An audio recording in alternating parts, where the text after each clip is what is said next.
was good. Recently over spring break, me and my partner went over to LA and it was really awesome. We got to stay in like downtown area, go see a bunch of cool sites, but that's besides the point. The coolest thing we did, in my opinion, go to the Getty Museum. They had this really cool exhibit called, I think it was Medieval Blood. It illuminated the different ways in which blood and its different portrayal, like in just genealogy, culturally, you know, more like a religious piece. I'm butchering it terribly, but that was kind of the essence of it. A lot of different medieval sort of works featuring blood, and as well as contemporary. Had articles that were talking about Christ's wounds, and then you also had lots of little analysis X, like Nike shoes, which were pretty cool. But the coolest thing I found and I encountered was these books, but it was actually really cool. I think those were like probably the most artistically sound pieces. In particular, you know, like here's like a bunch of them.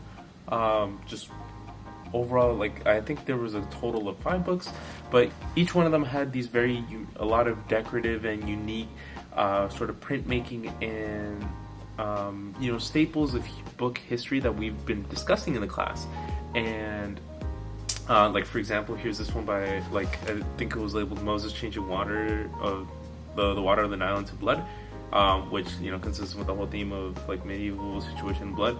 It's a work from Regensburg, Bavaria, like the Bavaria region, Europe. I don't know where that is. Around like the 1400s, so it's a historically bountiful book. I think it was like the prettiest one of all of them. Fascinating example of early book technology. The form and features of the book suggest like this is like a medieval manuscript. Beyond the description that they give us, a medieval manuscript like by like the handbells structure and the style of like illuminated manuscript that you can kind of see here. It was not printed, but likely handwritten, as you can kind of see some inconsistencies. Very minor, but I mean, I will shout out to whoever wrote this.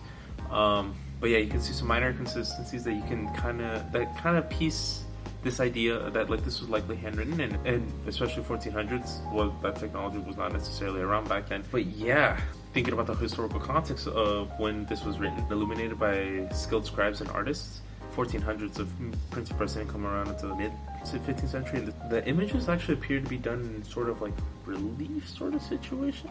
Which is consistent with the time system's predominance of illuminated manuscripts rather than intaglio prints. It's very neat work. You don't see, so like this book looks like it was not necessarily used. I mean, beyond the fact that it's beautiful condition, given how old it is. There's no visible marginalia, so definitely this is not a book that appears to be handed down. I think it's like a religious text, and so it doesn't seem like this is a book heavily referenced or carried around. It looks like it was afforded to, or at least my intuition based on these features, a book that was kind of resting in religious spaces. It's very neat, it's in very great condition, and so I can infer that this was probably a book that was rarely afforded to anyone to hold. But yeah, there probably wasn't many readers reading this, and especially at the time period, not many people can read. Literacy rates were not that great. The most salient part of this work is just the vivid colors and detailed images that were likely achieved by a mixture of like egg tempera paint and like gold leaf applied to the pages meticulously by hand. I can imagine was probably outsourced by an artist. I don't think the person writing it did this, but if they did, shout out. That's beyond what I know, and that's one of the beautiful things about contemplating these works in the contemporary context. Kind of visually inspecting, you know, just the binding. It was, you know, made with wood, and also kind of see that it was like, see those threads in there. I would even argue this is more like a luxury item. I mean, this is some luxurious binding. And so it makes sense for them to invest in binding that is this well made. It's a highly important religious text, I'm assuming, building onto that idea of it being rarely referenced but highly important limited use book. I look at the gold leaf in particular, but the use of very luminous and like rich pigments that, I mean, stood the test of time. So they're probably made with some really expensive materials, or at least expensive then. And so this was definitely high status object, or book, I'm sorry. Probably commissioned by like a wealthy patron and reserved for aristocratic few.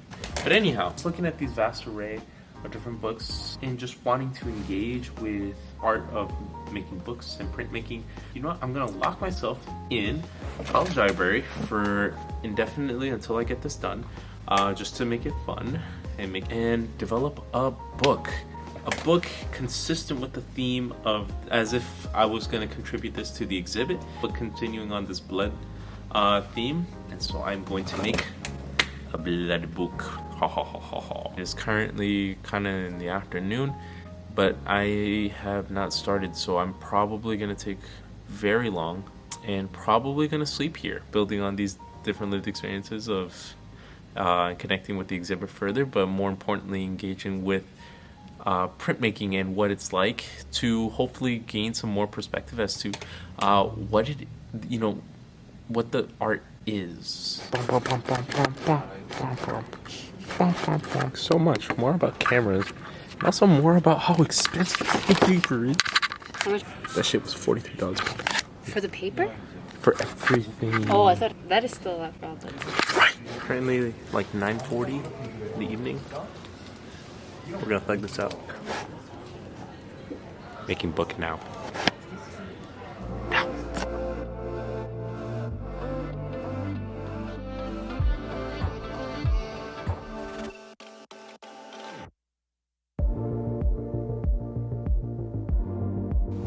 I'm about to learn how to thread a needle.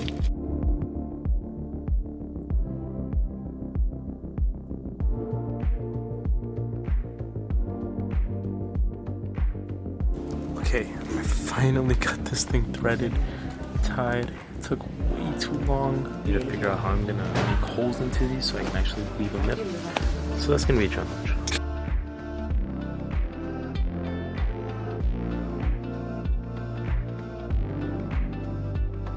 That you got these all dotted for the purposes of being able to identify where am I going to put holes in to then bind it. We're going to kind of do like a sort of Coptic binding. But yeah, this is the kind of binding that allows us to just sew it all together.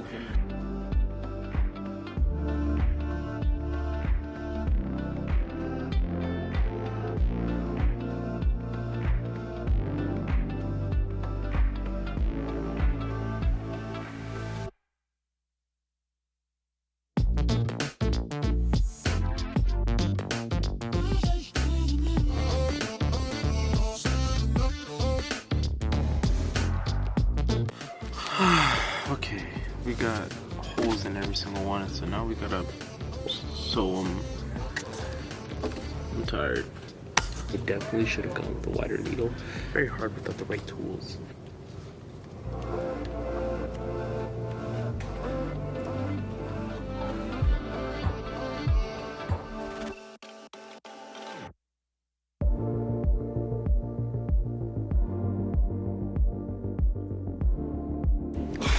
Okay, officially, what is it?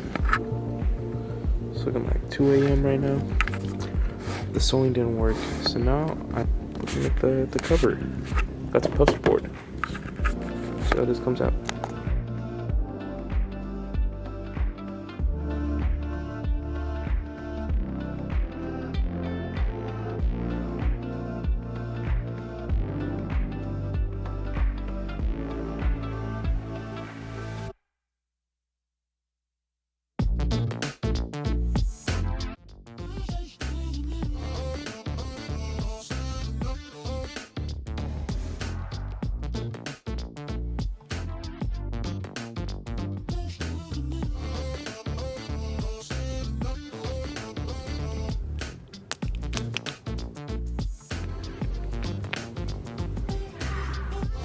We got the binding, we got books on books, therefore it's gonna make a book. I'm thinking about it, I should have had the mise en page before casting off and like actually producing the book and collating it. I also couldn't make my own ink, definitely not using my own blood. We're just gonna call this like a human manuscript. So I've kind of made like a temporary tab before I put the actual ones on, of just tape holding it on together and just drying. I like kind of laminated the edge with epoxy, if you can see that right there. That's the pages going. Hopefully it sticks on, and then we're gonna actually build this book, shall we?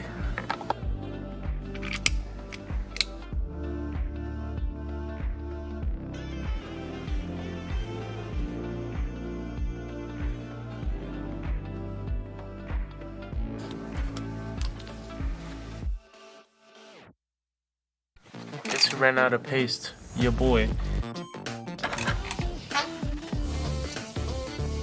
very crusty. In theory,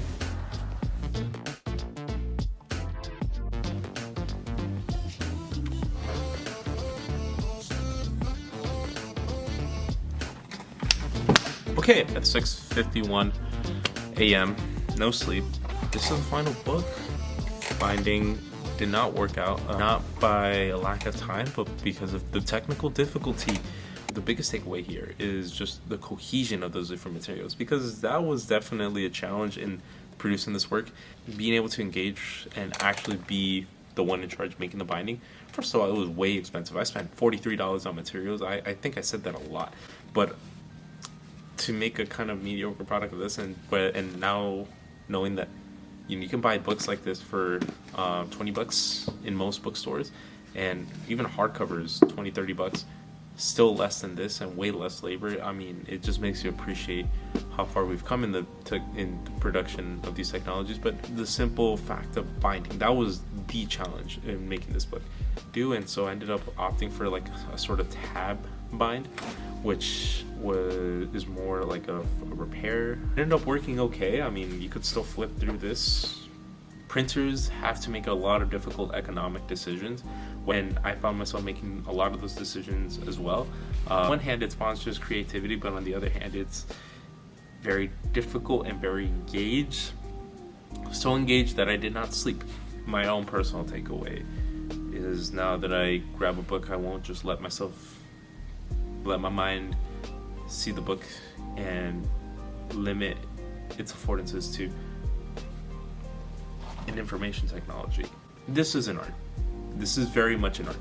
And I'm not just saying that because I made this with the intentionality or like sort of predisposed or situational intention of wanting to contribute this to an art museum or being inspired by seeing books in an art museum.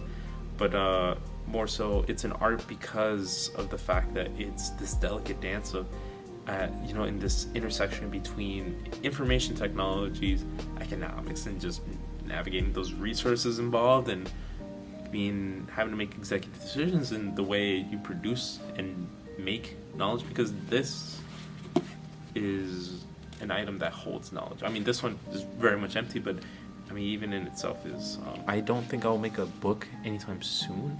I think I'm more likely to write a book than to make it. Books will not be outdated. I mean, neither as an information technology, but neither as an art form. There's still a lot of intrinsic value in handmade printmaking, and I see that now. Thank you for watching me thug this out. I hope you all enjoyed, and if you want to get a copy, links to Amazon where you can buy this do not exist. So come see your local printmaker. I'll make you a book.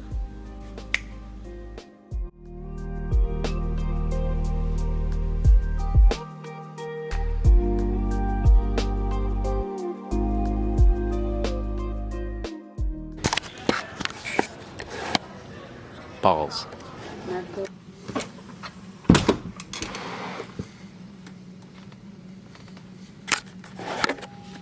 No.